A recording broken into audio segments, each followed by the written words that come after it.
Hey yo, this your boy CG over at Homage Hip Hop Poetry, brought to you by NWT Entertainment. And you know what it is, we like to put appreciation in hip hop, but we also want to put appreciation in this broadcasting thing. So without further ado, I want to give a huge thank you and a shout out to my boy Dre over at the Hip Hop Podcast. That's Dre over at the Hip Hop Podcast. If you like to stay in touch with the latest on hip hop news, check your boy out. That's Mr. Dre over at the Hip Hop Podcast. Mr. Dre, we see you and we appreciate you. This your boy CG. Thank you. Keep doing your thing.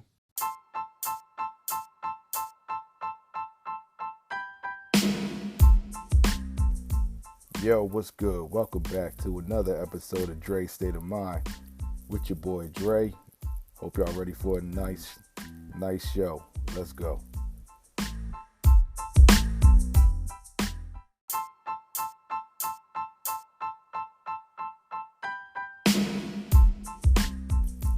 Now, what I want to do is I want to start off with one of my favorite verses, of all time, and it's from one of my favorite songs of all time. And if you get it, then, well, if you know it, then you pick it up immediately. If not, then I'll let you know where it's from.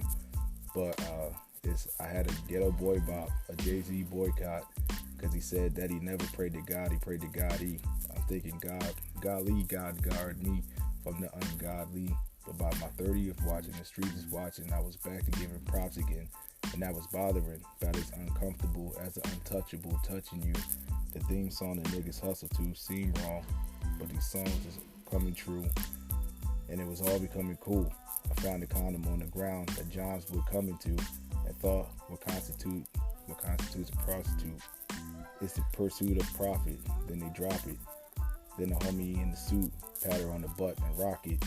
It seems I was seeing the same thing. No, the same scene adopted, prevalent in different things, but the witnesses indifferent to stop it. They said don't knock it. Mind your business. His business isn't mine, and that nigga pimpin' got it. Now, like, that verse, like, still pretty much resonates to this day. I felt him, you know what I'm saying, alright, so pretty much, like, he explained that growing up or whatever, his two favorite MCs was, Jay-Z and Nas. Which he actually said, like, Nas as it was written was the one that actually inspired him to actually start rapping. But, he was a huge Jay-Z fan, as you can tell, because he said by his 30th watching, the streets is watching. You know what I'm saying? Like, he was giving back. He was giving props again. That Jay had the line on Reasonable Doubt where he said, I never pray to God, I pray to God. So pretty much like, Lupe, growing up in a Muslim household, you can tell he takes his religion pretty serious. So, if your favorite artist is saying that he never prayed to God, he prayed to God, you know what I'm saying? Like, that might conflict with you, but then the music that he's putting out is, is hot. So you're going to still listen to it anyway. So he was, conflicted, and I guess, like, with his love for hip hop and his religious beliefs, but, also he said in the first verse that he only half listened to hip hop or whatever, because when he listened to Too Short, he would rap, but he would omit the word bitch until a bitch he dated. So then it was something that he could relate to. But what I found powerful in this verse is, I found a condom on the ground that Johns were coming to. I thought what constitutes a prostitute is the pursuit of profit. Then they drop it. The homie, in the suit, pat her on the butt and rock it. And he says, it seems I was seeing the same scene adopted. So it was like he was seeing that go around in his neighborhood, and he can also say, because it says it's prevalent in different things. So, prostitution, or pretty much like prostitution could be is like in any business anyway. Like, if you sell your services for money, but it's like kind of like you're selling your soul, then like you're considered like a prostitute. You do things that you want to do for money, thinking you do things that you don't want to do, but you do it for money. You know what I'm saying? Like, you still whoring yourself out. You're still considered a prostitute. Then they said, don't knock it, mind your business. Which, people from the neighborhood be like, yo, that's just the pimp. Like, you know what I'm saying? Like, he getting his money the way he gets it. Don't, mind your business, don't knock it. And there's also, what could be going on in the streets. Cats hustling. They selling money. They selling their drugs or whatever. Mind your business. That nigga pimping got it. Like, he's good. Like, he's getting his money. Stop snitching.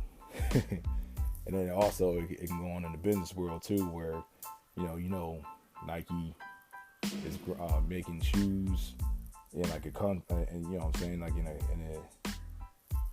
in a small country for like pennies on a dollar. But it's like, you want to blow the whistle, but they're like, yo, just chill, mind your business. Like, they get money. So it could be in the corporate world, in the hood, that train of thought. So pretty much like this whole verse is like still it's still prevalent to this day, because I can see this going on, whether it's be in the neighborhood or whether it's in the business world, corporate world, things of that nature. So always love Lupe's music, because like his music it always has like a double or triple entendre. Like, you gotta listen to his music more than once just to fully get what he's saying, which in my opinion, he's one of the most slept on MCs of all time. Like, starting with Food and Liquor, and then the Cool, like, that album's pretty dope, because he took the character from the Cool from the Food and Liquor album, and then made him the main character in the Cool album, which is My Cool Young History. That's the character's name, where he was in the streets. He was shot and killed. He was resurrected, and then he was killed again because he pretty much didn't learn from his mistakes. So pretty much like Lasers was a really good album too, despite Atlantic Records putting the pressure on them to try to make it more commercial so they could sell the records. But Lupe was fighting Atlantic Records for like a while to get off of that record label, and pretty much like I believe that was his last album on Atlantic. No, okay, Food and Liquor 2 was his last album on Atlantic. And then he was pretty much done. He was a free agent after that. But like Food and Liquor 2 was a really good album as well. My favorite songs off of there was Around My Way, Freedom Ain't Free, Bitch Bad, Lamborghini Angels, Battle Scars, Heart Donor, featuring Pooh Bear, and Go to Sleep, which was a bonus track on there. But like pretty much like that whole album is good. Now like actually Food and Liquor 2, the great, like that was supposed to be a double album, but due to his fight with Atlantic or whatever, I guess like he was just trying to get off of the album. He's just trying to get off the label. Like he just put out Food and Liquor 2 and didn't put out the Great American Rap album part that was supposed to come with it. Now Tetsuo and Youth, like that album was really good too. Like when you can sit up there and talk about gentrification through pizza delivery metaphor, I'm like, dog, that shit that shit is amazing. And like the song, like the beat bump too, he had like the Ty Dolla $ign singing on the hook, and that song is like absolutely amazing. It's one of his best songs ever, and pretty much like, all right, so it's the second verse. Once again, it stands out to me. Now he says, is it because they is it because they selling nicks out there all day? Because of prostitutes sucking dick in the hallway. Little Caesars never sending pizza out y'all way. Papa John's never get delivered where y'all stay. The ghetto was a physical manifestation of fate and a place where ethnicity determines your placement. A place that defines your station. Remind you niggas, your place is the basement. White people in the attic. Niggas sell dope. White people is the addicts. You know, white folks act like they ain't show us how to traffic. All that dope in China, you don't call that trapping. Breaking Bad, learn that from the TV. So don't say it's politics when you see me. When you gonna apologize for your CD? Nigga down match red and black to a GD, which, you know, pretty much is he's saying, you know, black people is characterized as, you know, being the dope dealers. White people sell dope too, but they're painted more as the addicts. And, you know, black people get, like, you know, 2-3 more times, 2 to 3 longer times more longer sentences, you know, than white folks. White folks probably get, you know, a slap on the wrist or whatever, get labeled an addict, go to you know, AA or something like that, some type of program, some type of 12-step program, get out and they can go back to their family. Black people get locked up, you know, they gone for 20 years of life, you know what I'm saying? Like, it's crazy. And you're saying the ghetto was a physical manifestation of hate, which is basically like, you know, white people in the attic, which is white people in the upper class, middle class. You know, you black people stay in the ghetto, you stay in the hood, like you stay in the basement. So, like, the song is powerful, man. The song is powerful. And actually, the CD after that, actually, my favorite songs off of Tetsuo and Youth. I can never get that damn get that album pronounced correctly. It's actually like, I like Chopper, where everybody spits the double time flow. It's featuring Billy Blue, you know, Buck of Psychodrama. If you know, paid attention to the Chicago rap scene, I want to say like mid 90s to the late 90s, Psychodrama was actually pretty dope, out of Chicago. You know, they had Trader Truth, Family, and Glasses Malone on that song. Madonna and Other Mothers in the Hood featuring Nicki Jean. That song was pretty dope. The Adoration of the Magi. That song was dope. They Resurrect Over New featuring Ab Soul and Troy. That song was really good. He started his album off of Mural, which is like 8 minutes and 48 seconds.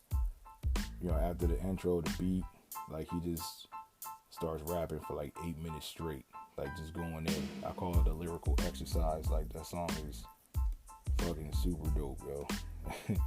I recommend this album to everybody too.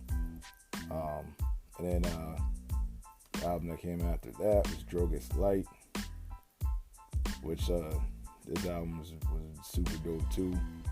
I like the opening song, you know,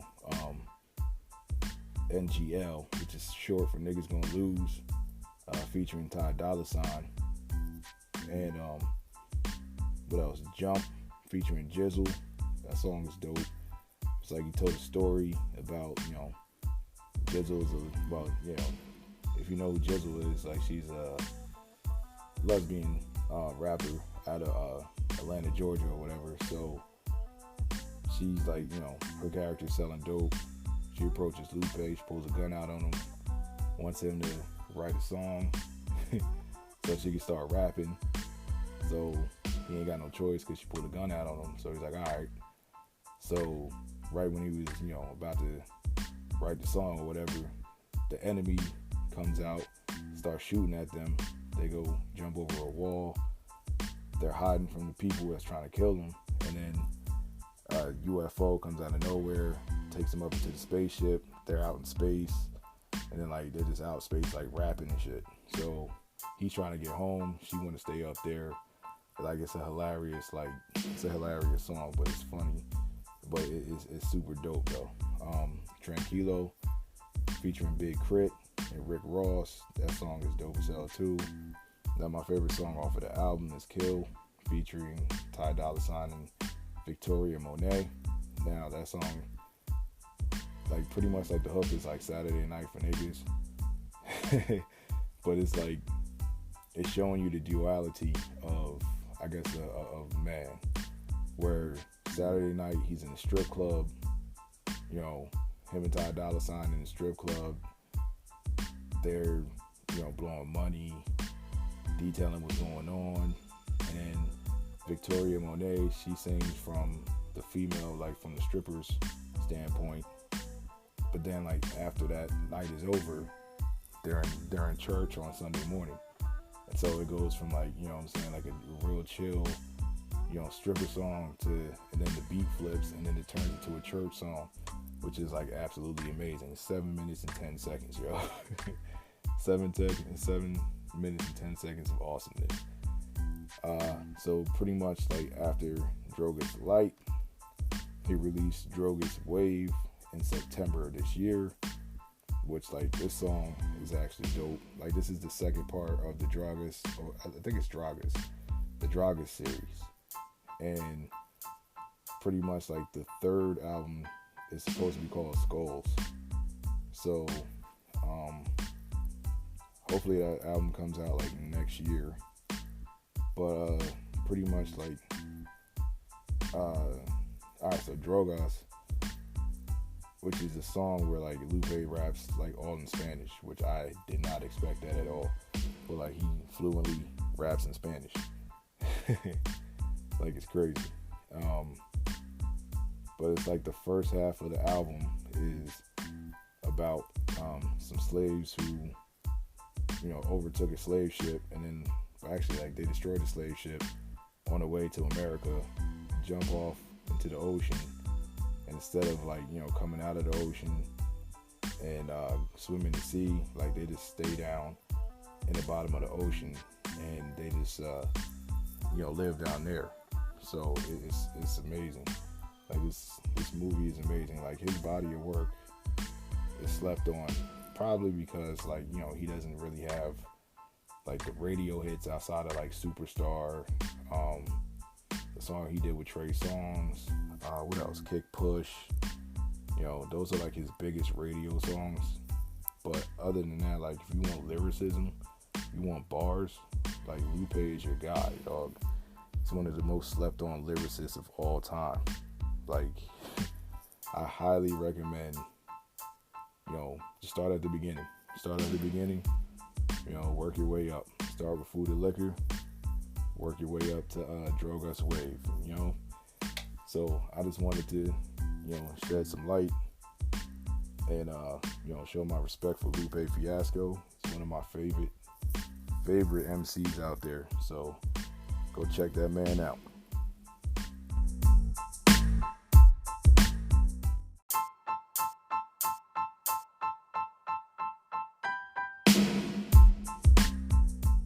Now the other day, you know, I'm sitting up here, I'm listening to, you know, my favorite songs from Jay-Z on the Tidal app.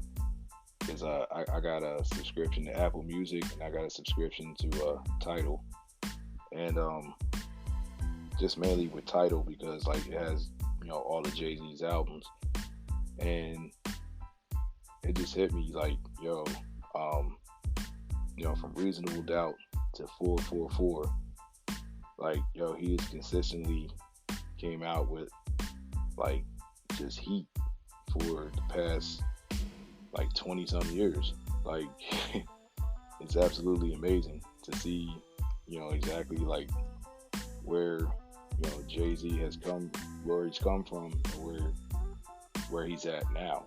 Like he's one of the most successful businessmen in America, like, well, in the world, period. Like to come from, I guess like having a joint deal with Priority Records for Reasonable Doubt to now being worth $900 million. He's $100 million away from being a billionaire. Like, it's crazy. It's crazy. Like, when Reasonable Doubt first came out, I was 16 years old. Came out in 1996. I'm 39 now. And 38. 38. I'm sorry. I don't even know how old I am. I'm halfway to 39. Like, I'll be 39 in June. But my man started. His first album came out when he was 26. He's 49 now, so it's like 23 years in the game. Like, it's amazing. So Reasonable Doubt was really supposed to be, his one and only album. Like, that was his original plan.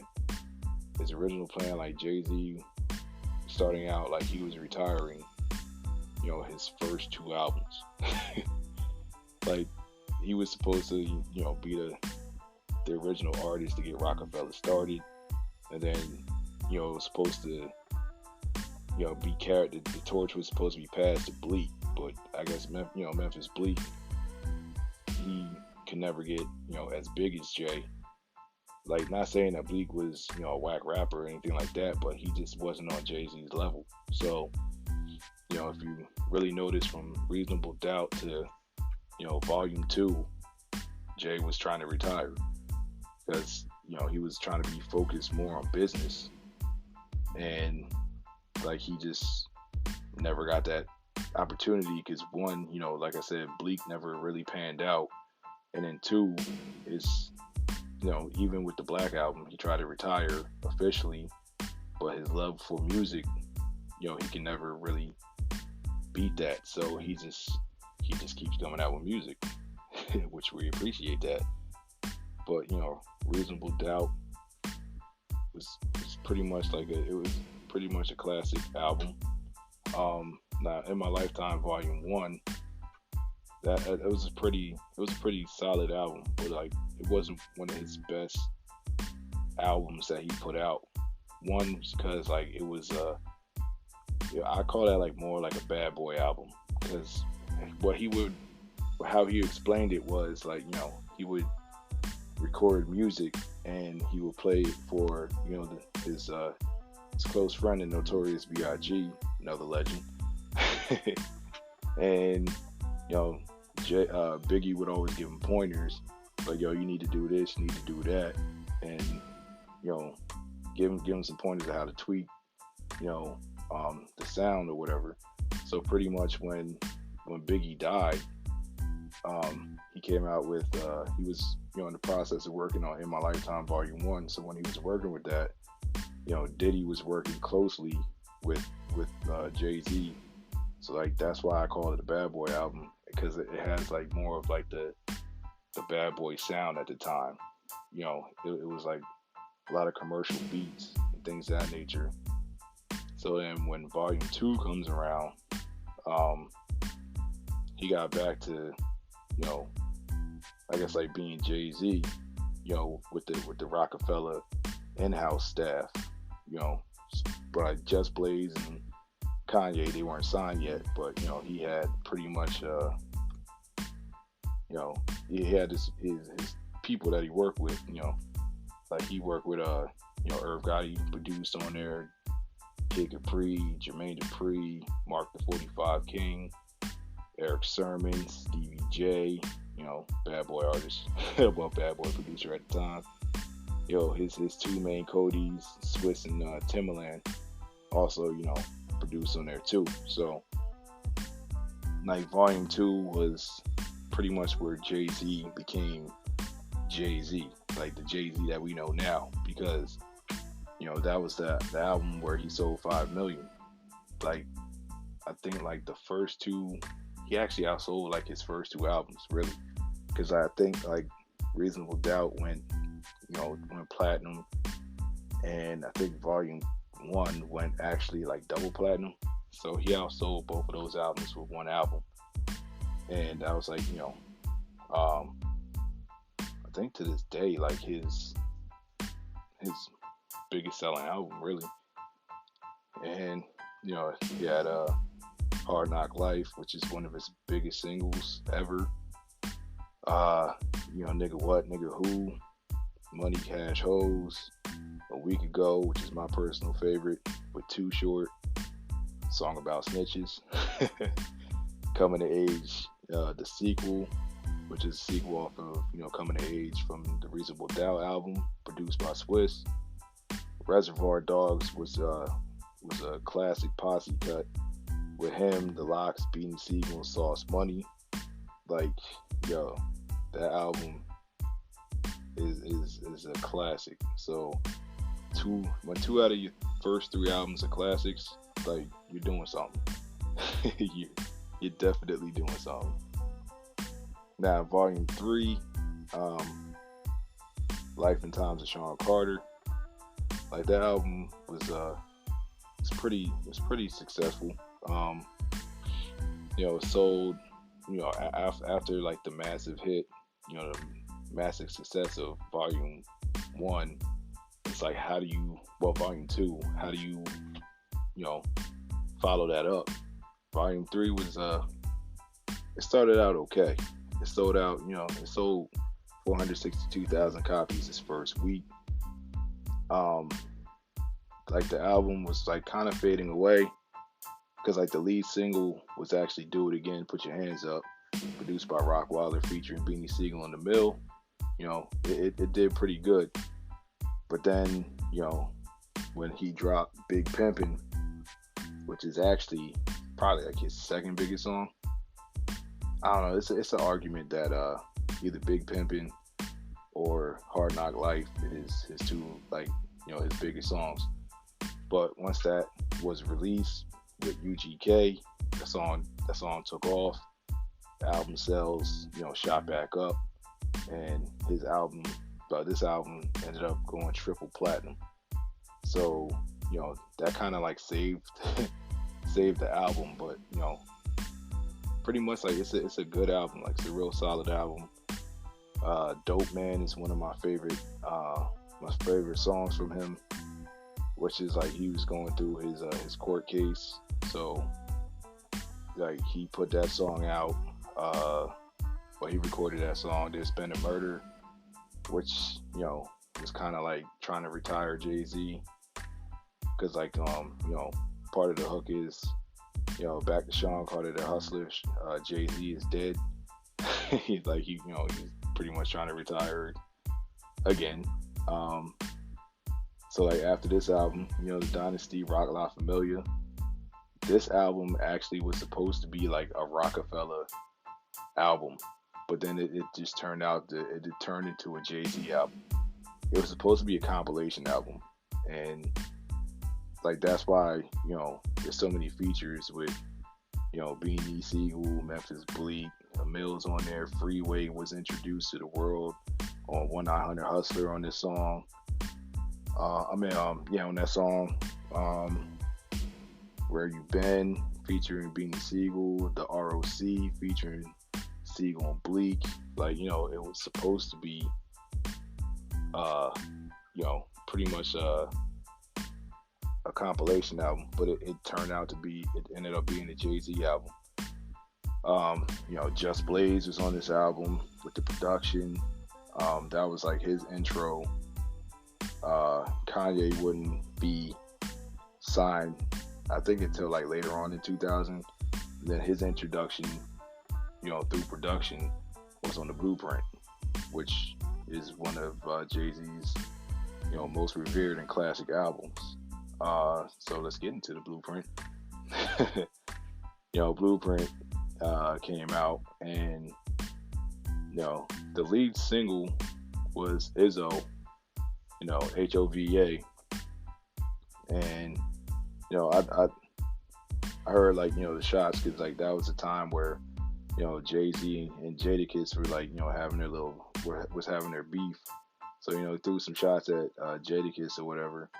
So I knew about that, but what he kept under wraps, actually, if you went to Summer Jam that year, you knew you knew about like the the beef with Nas because that's where it was introduced at.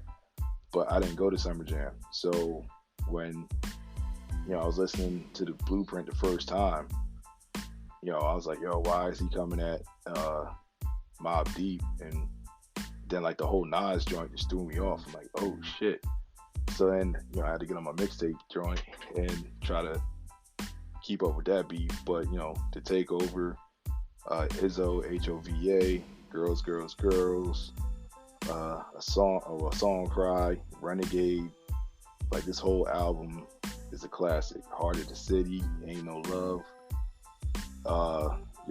This song, like these are one of the albums I would recommend first that you listen to, besides Reasonable Doubt, from Jay-Z's discography.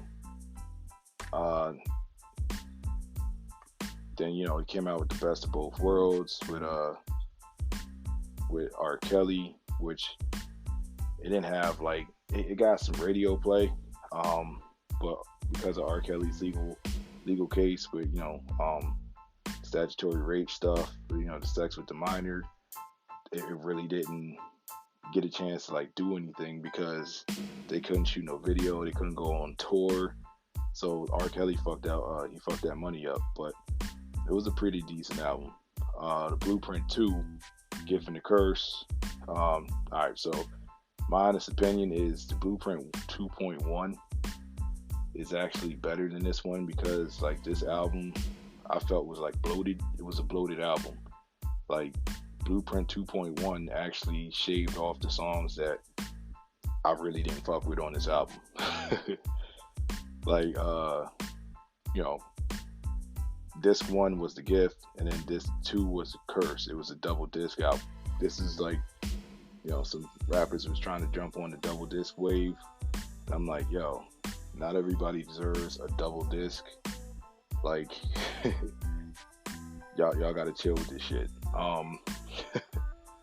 Now, like, it starts off strong with A Dream, Hovey Baby, which is one of my favorite songs. The Watcher 2 with featuring Dr. Dre, Rakim, Truth Hurts, really good song. Excuse Me Miss is a good song. All Around the World featuring Latoya Williams, it's one of my favorite songs, produced by No ID. Like, in my opinion, Poppin' Tags, could have left that shit. Fuck All Night is it's alright. I listen to it every once in a while. The Bounce featuring Kanye West, song was actually alright. I Did It My Way was actually a really good song. Diamonds Is Forever, that's the lead song off of the second disc. Guns N' Roses featuring Lenny Kravitz, produced by Heavy D, that's a really good song. You Don't Know, the You Don't Know remix featuring M.O.P. That was pretty much like him announcing that they signed M.O.P. to Rockefeller. That was a really, really dope song.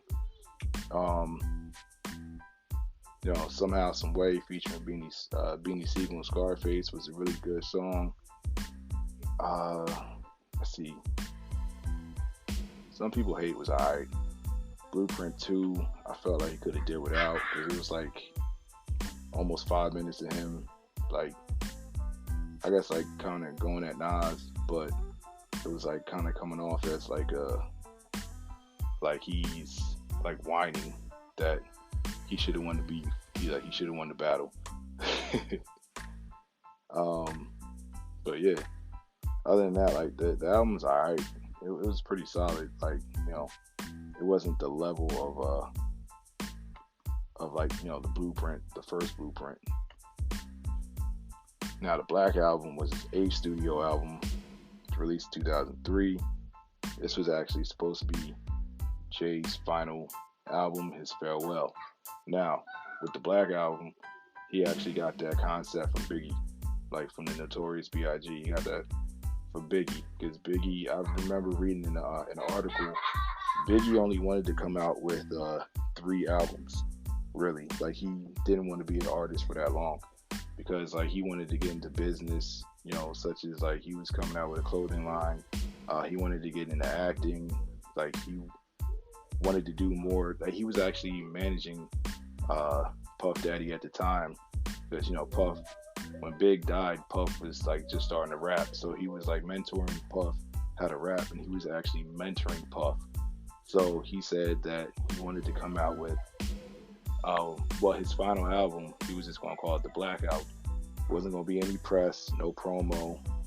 Like the album cover is just gonna be all black, and he said like there was no promo for it, so he just wanted to put it in a record store, like just put it out in record stores, and if you fuck with his music, you'll eventually come across it. Like that was Biggie's idea. So that's where Jay came out. That's where he got the Black Album concept from, and it was supposed to be Jay-Z's final album. He had a retirement tour for it, farewell tour, and all that stuff. And which is like one of his best albums. I would say like from top to bottom, this album was really, really dope. And it had tracks produced by Just Blaze, the Buchanans, Kanye West, Neptunes, Timbaland, Ninth Wonder, Eminem, DJ Quick, and actually Aqua, like pretty much produced like the final song. It's called My First Song. And for like a year or so, really thought that it was really Jay-Z's final album. But then he came back with the second Best of Both Worlds album called Unfinished Business with R. Kelly. This time they actually did go on tour, but the tour was short-lived because him and R. Kelly bumped heads, and then his boy Ty Ty had like the infamous Mace incident where he sprayed R. Kelly in the face with mace. And then also, same year, that year in 2004, he came out with the Collision Course collaborative EP with Linkin Park. So it was like pretty much like a mashup between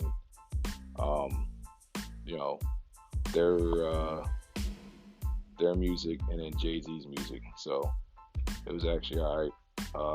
So his official comeback album was 3 years later after the Black Album, Kingdom Come, which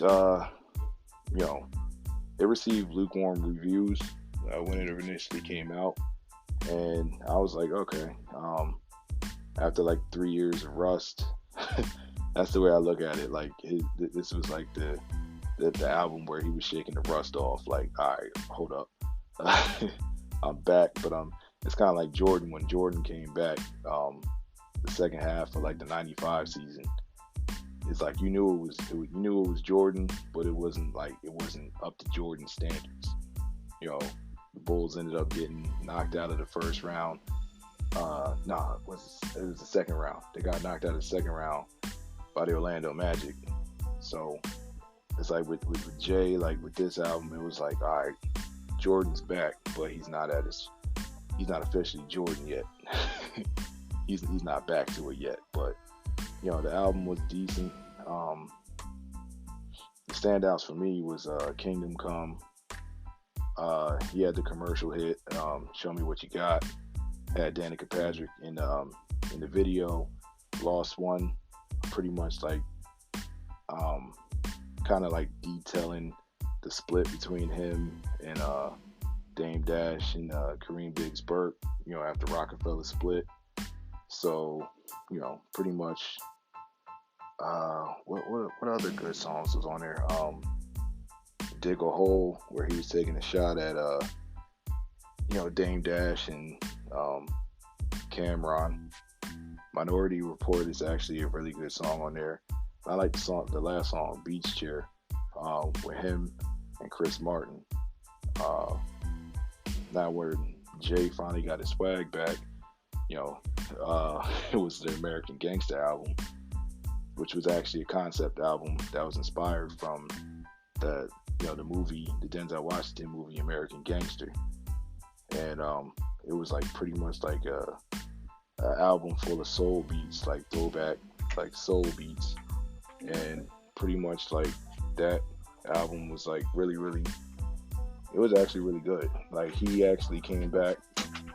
Like this was like the album where it was like, yo, I'm officially back. Like this is Jay-Z back at his height, back at like top skill again. The only song I really didn't like off of that album was Hello Brooklyn 2.0 with Lil Wayne, because I felt like, well, one, the beat was kind of whack, and then two, why is Lil Wayne on a song called Hello Brooklyn? Like there's mad rappers from Brooklyn that you could have put on that album. Probably you could have put on that track to represent, like to help rep Brooklyn. So No Hook was actually dope. You know, Rock Boys and The Winner Is, that's one of my favorite songs. That beat is like, it's like exceptionally dope.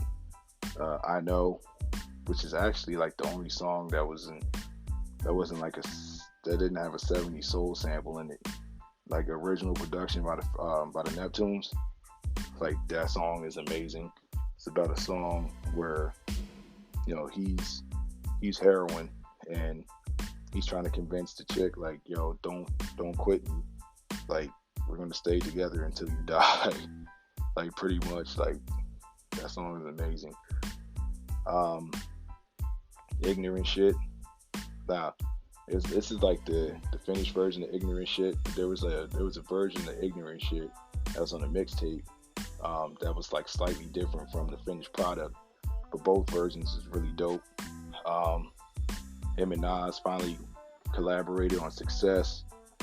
So, you know, they letting people know that they had officially squashed the beef. Actually, this is like their second song together, because the first song that they did together was actually on Nas's Hip Hop Is Dead album, Black Republican, which was pretty dope. It's pretty big. It's like, yo, these two, you know, after a vicious battle, they squashed the beef, and you know, they're collaborating now.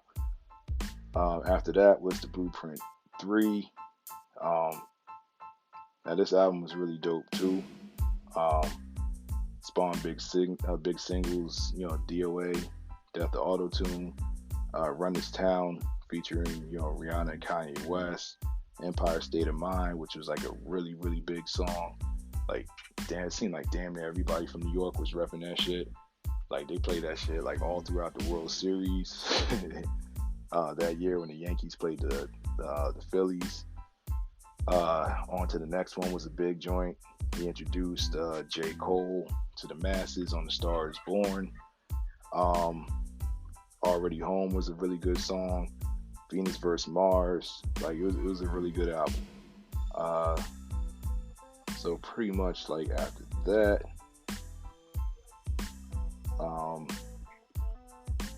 trying to think of, so pretty much after that, he came out with the collaborative album with Kanye West, Watch the Throne, which was that was a really good album too.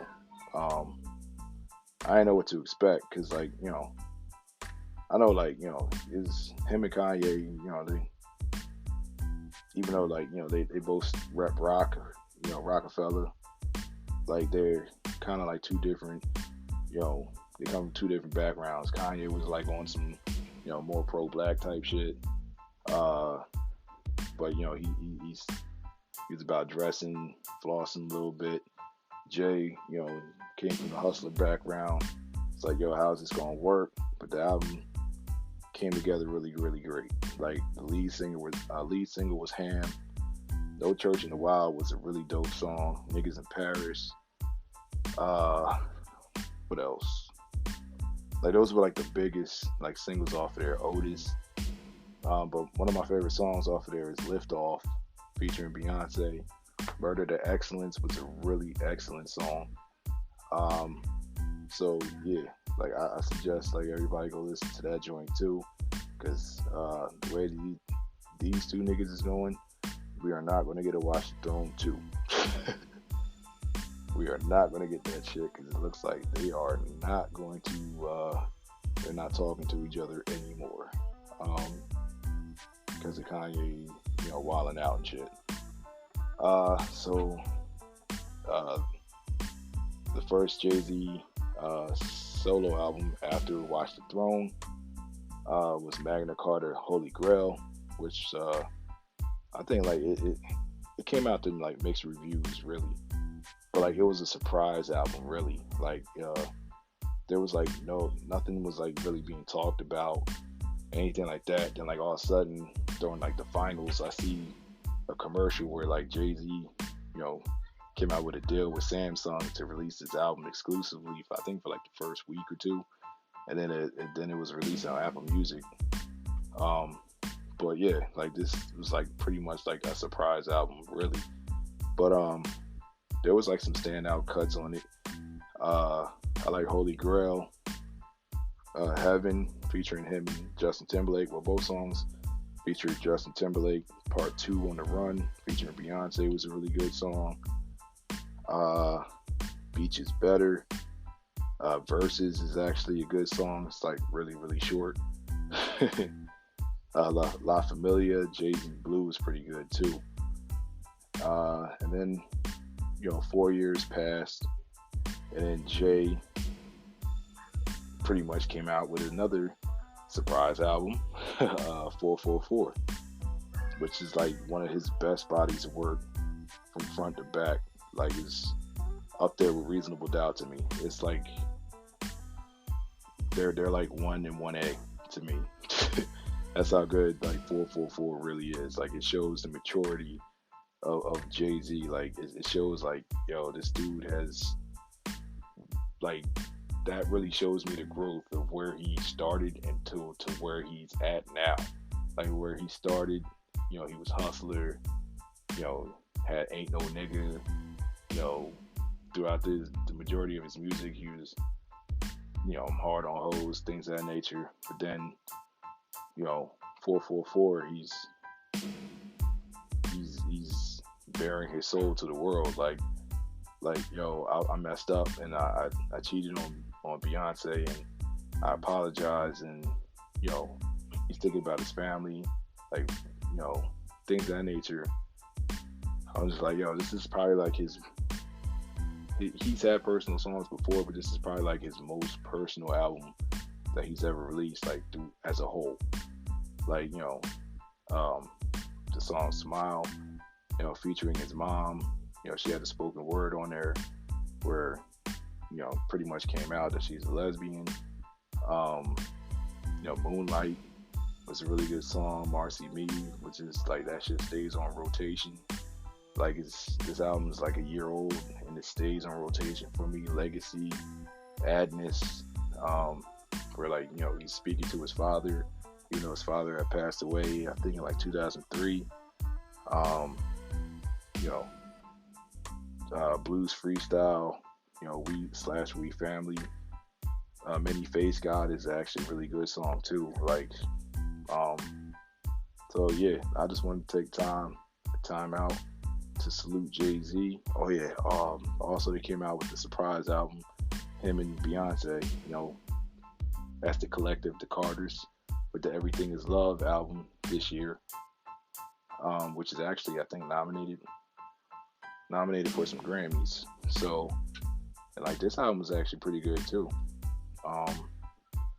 So yeah, like, I just wanted to, salute Jay-Z, to, acknowledge the growth of, from where he came from with Reasonable Doubt all the way to 444, to the Everything Is Love album. Like, it just shows the maturity of an artist, which is like, why I don't understand why people, especially in hip hop, it's a young man's sport, but it's like, I want to see the evolution of an artist. Like, I want to see an artist grow. You can't see that if you try to kick the older artists out the door. You know what I'm saying? So, salute to Jay, and he took it to another level with his career, but like every endeavor that he went through, to the point where he owns like pretty much like the biggest hip hop record label out there with Roc Nation, and he's creating opportunities for everybody else. He's got a sports management business, artist management business, touring management business. Like, he's doing all this shit. So salute to that man, and just want to show that man some love.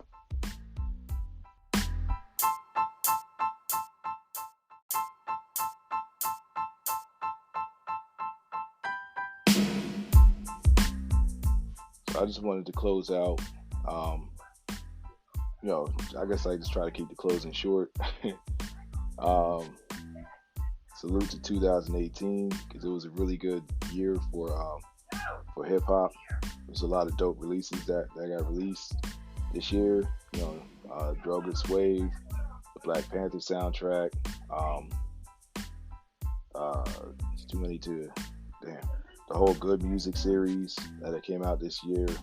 Nas's album was a part of that. Anderson .Paak.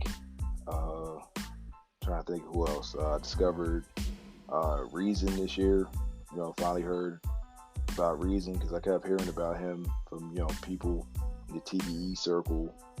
Like, you gotta check out this dude Reason. Finally listened to his album. I'm like, this dude is amazing. I don't know where TDE keeps finding these artists, but I appreciate y'all, and I need y'all to keep finding more dope artists because, like, that's what y'all do. Y'all roster ain't, it's not big, but it's full of dope ass artists. I got more into the Dreamville roster this year. J. Cole, he's out there signing some dope ass artists too. So I'm looking forward to what's supposed to come out in 2019. And I don't know. Y'all let me know what your favorite albums of 2018 is, and what you're looking forward to in 2019. So I'm gonna just leave it there. And thanks for rocking with your boy. I appreciate all the love, all the words of encouragement, and I'm gonna just keep it strong, keep it going for y'all. So holla at your boy. Until the next episode, man. Peace. It's your boy Dre.